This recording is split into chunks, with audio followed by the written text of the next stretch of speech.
They laughed at the car before they even looked at it, and 15 minutes later, some of those same people would be standing in stunned silence wishing they could take their words back. The Arizona Heritage Auto Expo was the kind of place where polish mattered. Chrome gleamed beneath the desert sun. Six-figure restorations sat beneath custom lights. Wealthy collectors walked between rows of rare machines carrying bottled water and business cards, speaking in quiet voices about auctions, investments, and automotive history. Everything looked expensive. Everything looked perfect. And then Ethan Walker arrived. His faded pickup rolled slowly into the exhibition grounds with a soft rattle that drew more attention than some of the exotic cars already on display. The paint had long since surrendered to time. Rust traced the edges of the fenders. One headlight looked newer than the other. The vehicle appeared less like a collector's item and more like something rescued from a forgotten field. A few spectators exchanged amused glances. Others smiled politely. Some simply laughed. Ethan parked near the end of a display row and climbed out calmly. At 42, he carried himself with the quiet steadiness of a man who had spent years solving problems without complaining about them. His denim shirt was clean but worn. His boots showed honest miles. Nothing about him suggested wealth. Nothing about him demanded attention. Beside him stepped his 12-year-old daughter, Lily, clutching a notebook against her chest. Her blonde ponytail swayed as she looked around the massive event with wide eyes. "Wow, Dad," she whispered. "Look at all these cars." Ethan smiled. "Pretty impressive, huh? Do you think ours belongs here?" she asked softly. Ethan glanced at the old pickup and shrugged. "Every car has a story." Lily smiled at that. She had heard him say it 100 times. What neither of them noticed was the growing crowd gathering near the center stage. Cameras appeared. Security staff adjusted positions. A luxury SUV had just arrived. Victoria Sterling stepped out. The CEO of Sterling Dynamics was one of the most recognizable business leaders in America. Tall, confident, impeccably dressed, she moved through the event with the kind of presence that naturally pulled attention toward her. Reporters followed. Collectors greeted her. Investors shook her hand. Victoria enjoyed automobiles, but she enjoyed success even more. As she walked past the rows of vehicles, complimenting some and criticizing others, her eyes eventually landed on Ethan's truck. She stopped. Her expression changed. Then she laughed. Not a polite laugh. Not a quiet chuckle. A genuine laugh of disbelief. Several people nearby turned toward her. "What is that doing here?" she asked. The group around her laughed immediately. One man smirked. Another pulled out his phone. Victoria stepped closer to the truck and examined it, as though she had discovered something absurd. "I've seen lawn equipment worth more than this vehicle," she said. More laughter followed. Ethan looked up from where he had been wiping dust from the hood. Their eyes met briefly. Victoria smiled, but there was no warmth behind it. "Let me guess," she continued. $100 purchase and a dream." The crowd laughed again. Ethan remained silent. He simply rested the cloth in his hand and looked at the truck. Victoria shook her head. "Well, at least it's entertaining." Around them, phones continued recording. The laughter grew louder. But somewhere beyond the crowd, standing near the far entrance of the expo, an elderly man had just arrived. The moment his eyes landed on Ethan's truck, he stopped walking completely. The laughter lingered long after Victoria Sterling walked away, but Ethan Walker did not seem interested in defending himself. He simply folded the cloth in his hand, set it on the truck's bench seat, and continued checking the old engine compartment as though nothing unusual had happened. That calmness puzzled Lily more than the mockery itself. She glanced toward the crowd and then back at her father. "Does it bother you?" she asked quietly. Ethan tightened a loose cap beneath the hood before answering. "What part?" "The laughing." He smiled faintly. "People are allowed to have opinions." Lily frowned. It still was not nice. Ethan nodded. No, it was not. For a moment they stood, together beneath the warm Arizona sun. The smell of food trucks drifted across the exhibition grounds. Music floated through loudspeakers. Everywhere they looked, people admired polished machines worth more than most homes. Yet Ethan seemed perfectly comfortable standing beside the oldest vehicle in the entire show. Lily traced her fingers along the faded door panel. "You could have sold it years ago." Ethan looked at the truck. His expression softened immediately. "I could have." "Then why did you keep it?" His eyes lingered on a small scratch near the driver's side mirror. "Because some things are worth more than money." Lily smiled. She already knew the story, but she loved hearing pieces of it. The truck had belonged to Ethan's father. Long before Ethan became a mechanic. Long before he became a husband. Long before life taught him how quickly everything could change. It was the truck that carried fishing gear on summer mornings. The truck that hauled Christmas trees home every December. The truck that taught him how to drive down dusty back roads outside Flagstaff. Years later, when Ethan lost both parents within 18 months of each other, the vehicle became the last ordinary thing that still connected him to those memories. Most people saw rust. Ethan saw family. Most people saw scrap metal. Ethan saw Saturday mornings, old laughter, and promises that never completely disappeared. Lily climbed onto the running board and looked through the windshield. Grandpa would have loved this place. Ethan chuckled softly. He definitely would have. He would probably laugh at those expensive cars. Only after asking for a test drive. They both laughed. For the first time all day, the tension seemed to fade. Nearby, visitors continued moving between displays. Few paid attention to them anymore. The excitement had shifted elsewhere. Yet something unusual was beginning to happen. Every now and then, someone stopped in front of Ethan's truck and stared a little longer than expected. A retired mechanic examined the dashboard and frowned thoughtfully. A collector studied the front grille before walking away with a puzzled expression. Another visitor took several photographs of the vehicle's identification plate and quietly sent them to someone on his phone. None of them explained why. None of them spoke openly. But curiosity was beginning to replace amusement. Ethan noticed none of it. His attention remained focused on Lily as she showed him sketches she had drawn in her notebook during the drive to Arizona. Across the grounds, however, the elderly man who had frozen at the entrance was still standing exactly where he had stopped. His eyes had never left the truck. And for the first time in decades, Henry Callahan looked genuinely shaken. Henry Callahan rarely stopped for anything anymore. After 40 years in the world of rare automobiles, he had seen nearly every legendary machine ever built. He had attended exclusive auctions in Monterey, private collections in Europe, and museums that displayed history behind velvet ropes. Very little surprised him. Yet now he stood motionless near the entrance of the Arizona Heritage Auto Expo, staring across the crowded grounds as if he had seen a ghost. His assistant noticed immediately. "Mr. Callahan?" Henry did not answer. "Sir." The older man narrowed his eyes. "That truck." "Which one?" Henry pointed quietly. His assistant followed his gaze toward Ethan's display. "The old pickup?" Henry nodded once. "Give me a closer photograph." The assistant looked confused but quickly raised his tablet and zoomed in. Several images appeared on the screen. Henry studied them carefully. His expression grew more serious with each swipe. "That cannot be right," he murmured. Meanwhile, Ethan remained completely unaware. Lily had settled into a folding chair beside the truck while sketching different vehicles from around the expo. Ethan sat nearby drinking coffee from a paper cup. It was one of the rare peaceful days he allowed himself. No repair deadlines. No overdue bills. No late-night service calls. Just a father spending time with his daughter. Yet around them, subtle changes were beginning to unfold. A gray-haired man wearing a restoration company badge approached slowly. He circled the truck once, then twice. Finally, he stopped near the front bumper. "Excuse me," he said.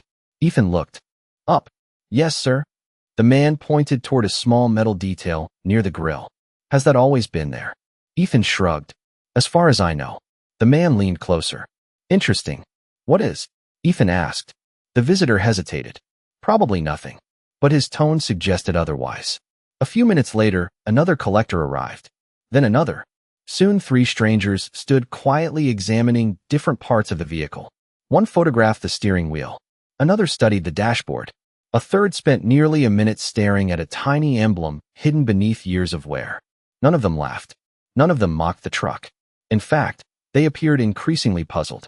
Across the grounds, Victoria Sterling was conducting interviews near a display of luxury electric vehicles. She noticed the growing cluster around Ethan's truck and smiled dismissively. "People love oddities," she said to a reporter. "Sometimes curiosity mistakes itself for value." The reporter laughed politely.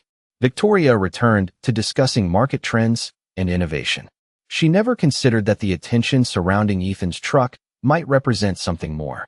Back near the display, one of the collectors suddenly froze while examining a weathered identification plate mounted inside the driver's door. He blinked twice. Then he leaned closer. "No way," he whispered. Another collector heard him immediately. "What?" The man pointed at a sequence of numbers partially hidden beneath age and discoloration. "Look at this." The second collector's eyes widened. Neither man spoke for several seconds. Ethan noticed the reaction. "Everything okay?" he asked. The first collector looked at him carefully. "Where did you get this truck?" "My father owned it." "And before that?" Ethan shook his head. "I never asked." The two collectors exchanged a glance. Not excitement. Not certainty. Something deeper. The feeling of a puzzle piece sliding unexpectedly into place. Far across the exhibition grounds, Henry Callahan finally lowered his tablet. The color had drained from his face. "Dear God," he whispered.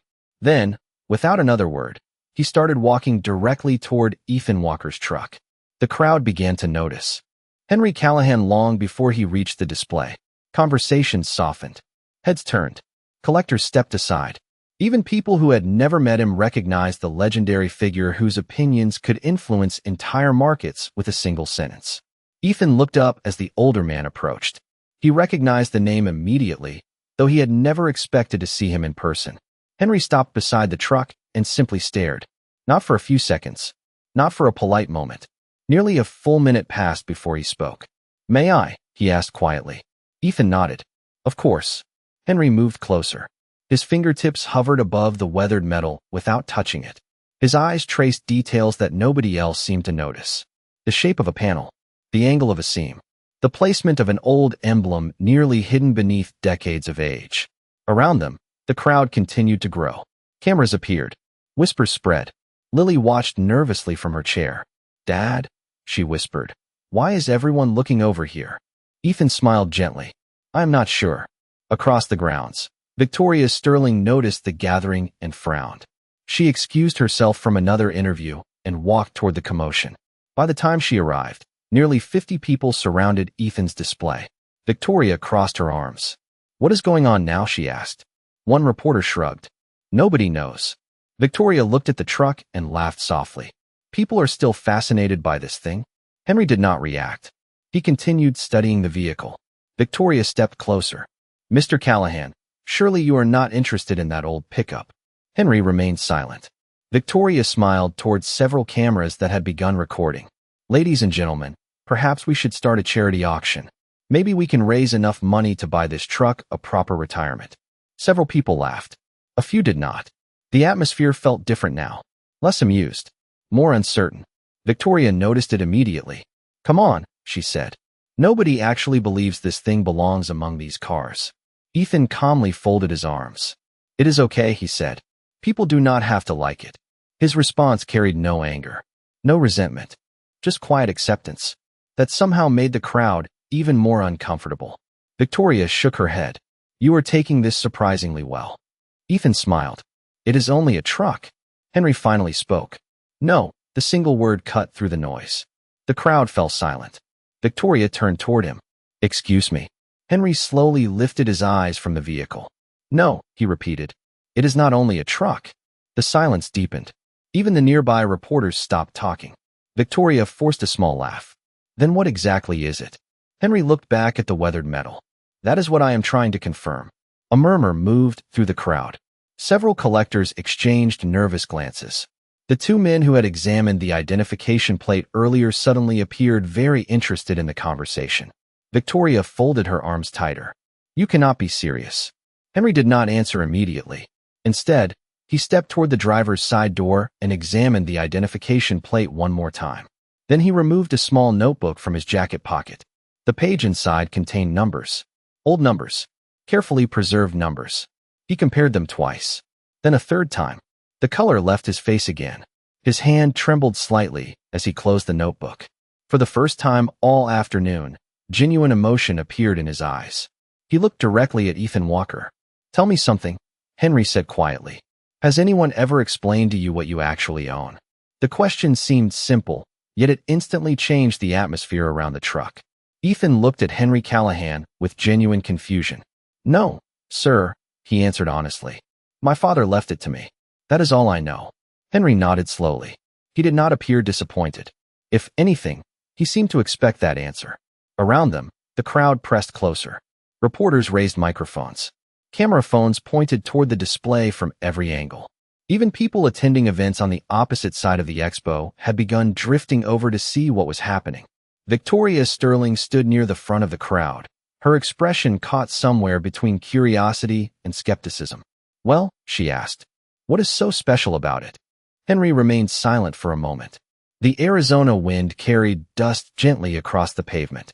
Somewhere in the distance, a loudspeaker announced an upcoming presentation, but nobody seemed interested anymore. All attention had shifted to the weathered pickup. Henry carefully opened the driver's door. The hinges creaked softly. He studied the interior. Then he looked beneath the dashboard. Finally, he stepped back and exhaled. "I have spent most of my life searching for stories hidden inside machines," he said quietly. "Most people see paint, steel, and engines. I see history." The crowd listened. Nobody interrupted. "Years ago," Henry continued, "there was a project that became a legend among collectors. A prototype built before production.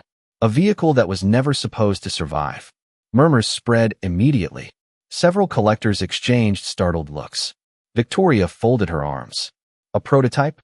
Henry nodded. That was the story, but no one could ever prove it. Ethan listened carefully, though he still appeared unsure where the conversation was leading. Henry looked toward the identification plate again. The records disappeared decades ago. The engineers retired. The company changed ownership. Eventually, everyone assumed the vehicle had been destroyed. One of the collectors spoke up. "You think this is that vehicle?" Henry looked at him. "I do not think." The crowd grew even quieter. "I am beginning to believe." A ripple of excitement moved through the gathering. Victoria immediately shook her head. "That is impossible." Henry turned toward her. "Why?" "Because if something that important existed, somebody would have found it by now." Henry smiled faintly. "History is full of things hiding in plain sight." The answer seemed to frustrate her. Meanwhile, Ethan remained remarkably calm. Lily, however, was staring at Henry with wide eyes. "Are you saying Grandpa knew?" she asked. Henry looked at her gently. "I do not know yet." Lily lowered her gaze toward the truck. Suddenly, memories surfaced. She remembered seeing old boxes in Ethan's garage. Old photographs. Old papers. Things her father rarely discussed. Ethan seemed to remember them too. "Wait," he said. Slowly. "There might be something." The crowd leaned forward. Ethan walked to the truck and opened a small compartment behind the seat. It took him a moment to reach through years of stored items. Then he pulled out a weathered envelope. The paper had yellowed with age. Dust covered the corners. Ethan looked at it carefully. "I forgot this was here." Henry's eyes locked onto the envelope immediately. "May I see it?" Ethan handed it over. The older man opened it carefully. Inside were several folded documents and a faded black and white photograph. Henry unfolded the picture first. The moment he saw it, all color vanished from his face. His hands trembled.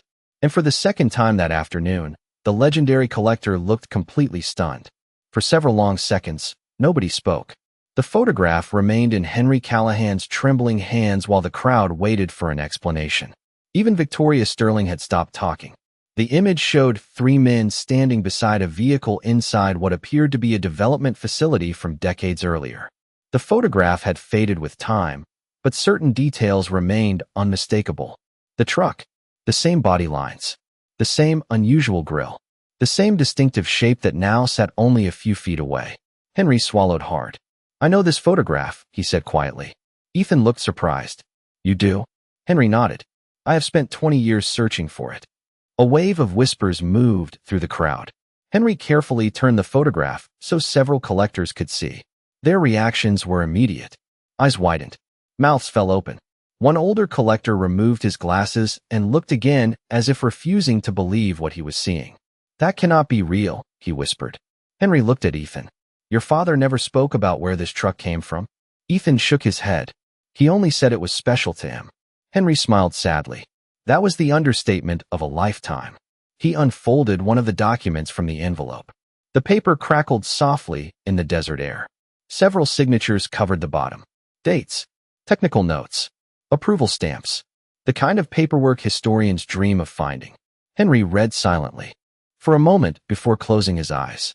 "My goodness." Lily stepped closer to her father. "What does it mean?" she asked. Henry looked at her gently. "It means your grandfather protected a piece of American automotive history without ever telling the world." The crowd became perfectly still. A distant breeze drifted across the expo grounds, carrying the smell of dust and food trucks. Nobody seemed to notice. Henry continued reading. The documents described a prototype program created more than 50 years earlier. Engineers had developed experimental designs that were never intended for public release. Most were dismantled. Others vanished. Over time, stories became rumors and rumors became legends. Yet according to the papers now resting in Henry's hands, one prototype had survived. Not in a museum.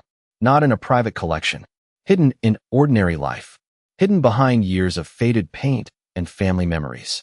Victoria finally stepped forward. You are saying that truck is the missing prototype? Henry looked directly at her. I am saying the evidence is becoming impossible to ignore. Victoria crossed her arms. Evidence can be forged. One collector immediately shook his head. Not like this. Another pointed toward the documents. The signatures match archived records. A third nodded. The engineering codes are correct. The atmosphere shifted again. Skepticism was slowly giving way to belief. Ethan remained quiet throughout it all. He looked at the truck the same way he had looked at it that morning. The same calm expression. The same respect. The same gratitude. To him, it was still his father's truck. The value had not changed the memories attached to it. Henry noticed that, and somehow it moved him more than the discovery itself. Then he unfolded the final page from the envelope. The moment he read the first line, his eyes widened. He stared at the paper, then at Ethan, then back at the paper again. This changes everything, he whispered. The crowd leaned closer as Henry stared at the final page. The afternoon sun reflected off windshields and polished chrome, yet nobody seemed aware of the heat anymore. Every eye remained fixed on the aging document in his hands. Ethan looked at him carefully. What is it? Henry exhaled slowly. It is not only the vehicle. His voice carried a weight that immediately silenced the remaining whispers. It is your father. Ethan frowned. My father. Henry nodded. His name was Thomas Walker, correct? Ethan's eyes widened. Yes. Henry looked back at the paper. Then everything makes sense. Victoria Sterling stepped forward. What exactly are you talking about? Henry ignored her question for a moment. He carefully unfolded the page completely and revealed a handwritten letter attached to the official documents. Time had faded parts of the ink, but the message remained readable. Henry began reading aloud. To whoever receives this vehicle in the future. If you are reading this, then Thomas Walker kept his promise. The crowd became perfectly silent. Ethan felt his chest tighten. He had never seen the letter before. Henry continued. This prototype would have been lost forever if not for Thomas Walker. During a severe storm that struck our proving grounds in 1972, critical records and equipment were at risk of being destroyed. Thomas volunteered to help secure materials through the night. Because of his efforts, years of engineering work survived. Several collectors exchanged surprised glances. Henry looked up from the page. The letter is signed by Charles Mercer. Audible gasps spread through the crowd. Even people with only a basic knowledge of automotive history recognized the name. Charles Mercer had become one of the most influential vehicle designers in American history. Henry smiled sadly. I knew him. The crowd stared. Not well, Henry added, but well enough to know he never wrote letters like this unless he truly meant every word. Ethan remained speechless. Henry resumed reading. Thomas refused every reward we offered. He said he was simply doing the right thing. Therefore, we are entrusting him with the final surviving prototype. Not as payment, but as gratitude. Lily looked up at her father. Grandpa saved it. Ethan nodded slowly, still trying to process everything. I think he did. Henry folded the letter carefully. Your father protected this vehicle for more than 50 years. He never sold it, never advertised it, never tried to profit from it. One collector shook his head in amazement. Most people would have. Yes, Henry replied. Most people would have. Victoria crossed her arms. Her confidence was beginning to fade. That still does not prove extraordinary value. Henry turned toward her. Actually, it does. He pointed toward the truck. This is not merely a surviving prototype. It is the only surviving prototype. The words landed like thunder. Reporters immediately began speaking into cameras. Phones appeared everywhere. The crowd erupted into excited conversation.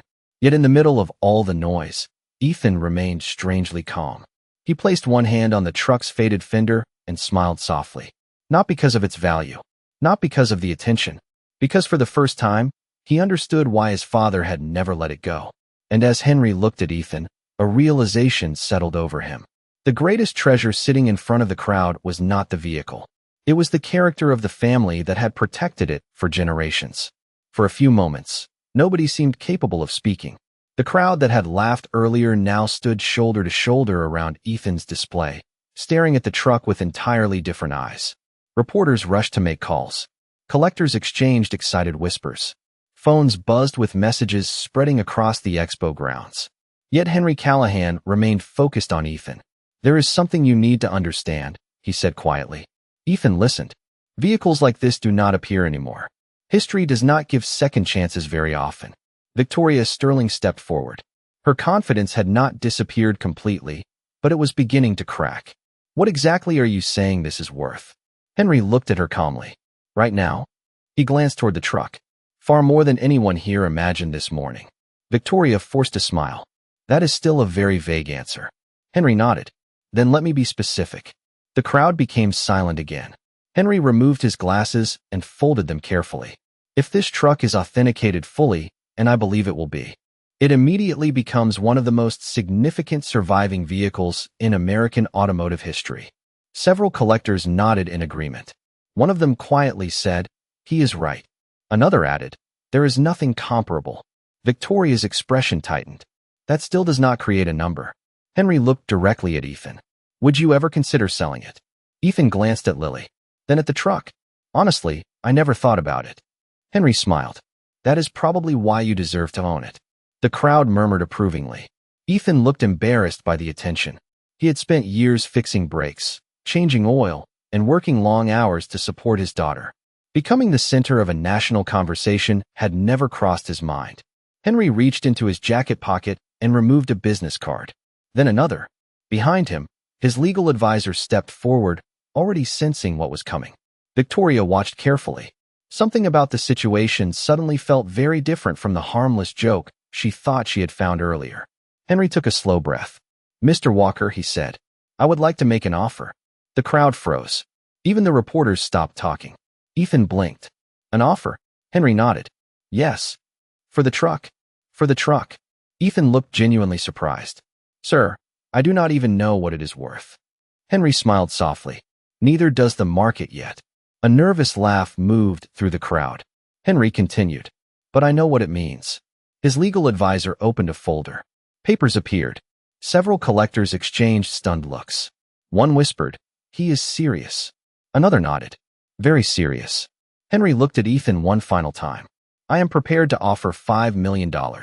Silence. Complete silence. The words seemed to hang motionless in the desert air. No laughter followed. No commentary. No reactions at first. Just stunned disbelief. Lily's eyes widened. Ethan stood completely still. Across from them, Victoria Sterling looked as though she had forgotten how to speak. And for the first time since arriving at the expo, every person there understood that they had not been standing in front of an old truck at all. They had been standing in front of a legend. For several seconds after the number was spoken, the entire expo seemed to stop breathing. $5 million. The words echoed through the crowd far louder than any announcement over the loudspeakers. Ethan Walker stood quietly beside the truck while reporters scrambled to confirm what they had just heard. Henry Callahan did not look excited. He did not look dramatic. He looked completely sincere. His legal advisor opened the folder and placed several documents on a nearby table. The offer was real. The money was real. Everything about it was real. Lily looked up at her father. "Dad?" she whispered. Ethan smiled softly. "I know." Across the crowd, Victoria Sterling stared at the truck she had mocked only hours earlier. The confidence that had followed her all afternoon had vanished. She looked at Henry, then at the collectors, then at Ethan. Finally, she stepped forward. "Mr. Walker," she said quietly. The crowd immediately became silent again. Ethan turned toward her. Victoria hesitated. For perhaps the first time that day, she seemed unsure of what to say. "I owe you an apology." Nobody expected those words. Cameras immediately focused on her. "I judged you without knowing your story," she continued. "I judged the vehicle without understanding its history. I was wrong." Ethan listened calmly. There was no anger in his face. No satisfaction. No desire to embarrass her. Only the same quiet dignity he had carried all day. "Thank you," he said. That was all. No speech. No lecture. No revenge. The simplicity of his response seemed to affect the crowd more than any dramatic reaction could have. Henry watched carefully and smiled. He had spent decades around wealthy collectors, powerful executives, and famous personalities. Yet the person who impressed him most that afternoon was the man standing beside the weathered truck. Ethan looked down at the faded paint and gently ran his hand across the fender. Memories flooded back. His father teaching him to drive. Early mornings at fishing lakes. Long conversations on empty roads. The truck had carried far more than miles. It had carried a legacy. Lily slipped her hand into his. "Grandpa would be happy," she said. Ethan nodded. "I think he would." Henry stepped closer. "Whether you accept my offer or not, the decision is yours. Nobody has earned that choice more than you." Ethan looked at the crowd, then at the truck, then at his daughter. Finally, he smiled. Today was never really about money. The reporters leaned forward. Ethan continued. "People laughed because they only saw what was on the surface. My father taught me that the most valuable things in life usually cannot be measured that way." Complete silence followed. Not the silence of shock. The silence of understanding. Around him stood millionaires, executives, collectors, and journalists. Yet in that moment, nobody seemed interested in the truck's value anymore. They were thinking about character, respect, family, grace. The Arizona sun began to sink lower across the horizon, casting long golden shadows over the expo grounds. And as the crowd stood quietly around Ethan Walker and the truck everyone had underestimated, one lesson remained impossible to ignore. Sometimes the world laughs first. Sometimes it judges too quickly. But true value has a way of revealing itself in its own time. And when it finally does, even the loudest room can fall completely silent.